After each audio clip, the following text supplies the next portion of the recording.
बिस्मिल्लाहिर्रहमानिर्रहीम।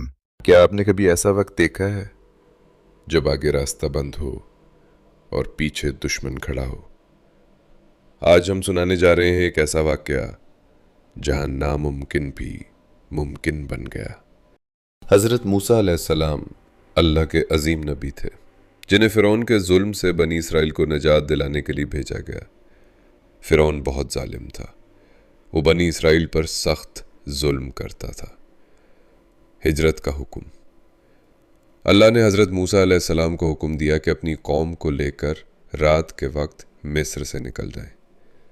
वो सब खामोशी से रवाना हो गए, लेकिन फ़िरौन को खबर हो गई। पीछा। फ़िरौन अपनी फ़ौज के साथ उनके पीछे निकल पड़ा। अब सूरत हाल ये थी, आगे समंदर, पीछे फ़िरौन की फ़ौज। लोग घबरा गए। कौम का खौफ। बनी इसराइल ने कहा, हम तो पकड़े जाएंगे। लेकिन हज़रत मूसा अलैहिस्सलाम ने पूरे यकीन से कहा, हरगिज़ नहीं, मेरा रब मेरे साथ है, वो मुझे रास्ता दिखाएगा।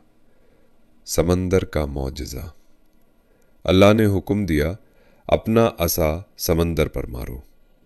जैसे ही हज़रत मूसा अलैहिस्सलाम ने असा मारा, समंदर दो हिस्सों में तकसीम हो गया। दरमियान में खुश्क रास्ता बन गया। नजात बनी इसराइल उस रास्ते से गुजर गए। जब फ़िरौन और उसकी फ़ौज भी पीछे आए तो अचानक समंदर वापस मिल गया और फ़िरौन अपनी फ़ौज समेत गर्क हो गया। सबक। जब रास्ता बन लगे, अल्लाह रास्ता बना देता है। ईमान खौफ से बड़ा होता है। अल्लाह अपने बंदों को कभी तन्हा नहीं छोड़ता। अगर आप ज़िंदगी में किसी मुश्किल में फंस जाएं, तो याद रखें, अल्लाह समुंदर भी चीर सकता है।